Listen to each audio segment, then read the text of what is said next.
আজকে কাঁচা আম মাখাবো। একদম কাসুন্দি দিয়ে খুব ঝাল ঝাল করে সুন্দর করে মাখাবো। দেখে লোভ লাগতেছে, তাই না? জিভে চলে আসতেছে। সত্যি অনেক মজার ছিল খেতে। আসসালামু আলাইকুম, কেমন আছেন সবাই? আশা করছি যে যেখান থেকে আমার ভিডিও দেখতেছেন সবাই ভালো আছেন। তো এখানে বড় সাইজের একটা আম নিয়ে নিছি। তো বড় সাইজের আমে আমাদের হয়ে যাবে। আমি খুব ভালোভাবে আমটাকে ছিলে নিচ্ছি। আমটা কয়েকদিন হচ্ছে ফ্রিজে থাকতে একটু নরম হয়ে গেছে। আরও মানে মাখানোর পর খুব জুসি জুসি হয়েছিল। এটা খেতে খুব ভালো লাগছিল। তো আমটা ছিলে আমি খুব ভালো করে ছিলে নিচ্ছি। তো পাশে আমার মেয়ে ছিল, খুব বক বক করতেছিল।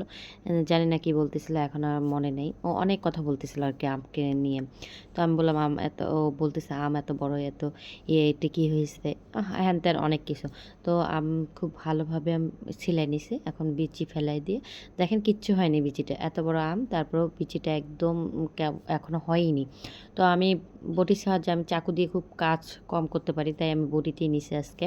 বটির সাহায্যে একটু চিকন করে নিচ্ছি। আমটা নরম হয়ে গেছে, যার কারণে একদম চিকন চিকন করতে পারছি না। তো যতটুকু পাচ্ছি ততটুকুই করে নিতেছি আমি। দেখতেই পাচ্ছেন আমি এইভাবে পুরো আমটা একদম কুচি কুচি করে নিব। এই যে আমার কুচি কুচি করা হয়ে গেছে, এখন মাখানোর পালা। অন্য একটা বাটিতে হচ্ছে শুকনো মরিচ নিলাম। এটা আমার ভাজা শুকনো মরিচ, আগে থেকেই ভাজিয়ে রাখছিলাম। তো একটাই দিলাম, যেহেতু মেয়ে খাবে, মেয়ের জন্য একটু রাখে, তারপর ঝাল যদি লাগে পরে অ্যাড করে নিব। এখানে সামান্য পরিমাণ লবণ দিলাম। লবণ দিয়ে খুব ভালোভাবে মরিচটা চটকিয়ে নিচ্ছি।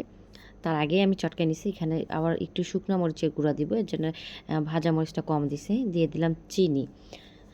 আমার মেয়ে অনেক কথা বলতেছিল এখানে। তো এখানে আরেক কিছু দিব, সেটা হচ্ছে তেঁতুল, পাকা তেঁতুলের কাঁদ, আর দিব কাসুন্দি, আর আর দিব সরিষার তেল শেষে দিব। দিয়ে খুব ভালোভাবে এগুলো মাখায় নিব।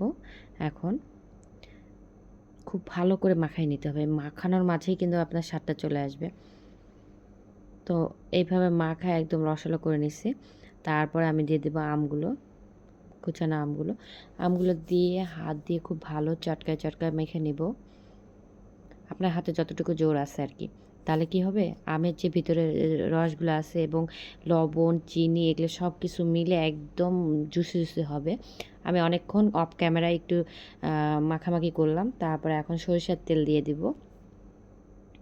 আমার এখনই জিভে জল আসতেছে দেখতে, মানে ভয়েস দিতে দিতে। যাই হোক, খুবই মজার ছিল, কিন্তু বাসায় ট্রাই করে দেখতে পারেন। কাসুন্দি দিয়ে এইভাবে খুব ভালো করে চটকায় চটকায় হাতের যত জোর আছে সব কিছু দিয়ে একদম মাখায় মাখায় আমি একটু মুখে টেস্ট করে দেখছি, না খুবই মজা হয়েছিল। পরে মেয়েকে আলাদাভাবে আমি মানে ওকে এটা দেইনি, পরে আলাদাভাবে আরেকটু আম ইয়ে করে শুধু চিনি দিয়ে দিছি। একটু একটু ঝাল হয়ে গেছিলো, স্পাইসি এবং ঝাল মিষ্টি টক ঝাল, খুবই মজার ছিল আম মাখাটা। এই তো তারপর বাটি নিয়ে বসে গেলাম খাইতে। খুবই মজার ছিল।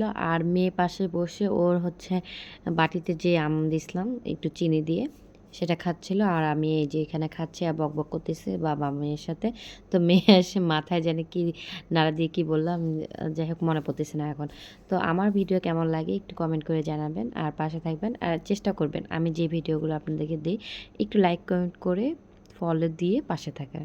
সবাই ভালো থাকবেন। আসসালামু আলাইকুম।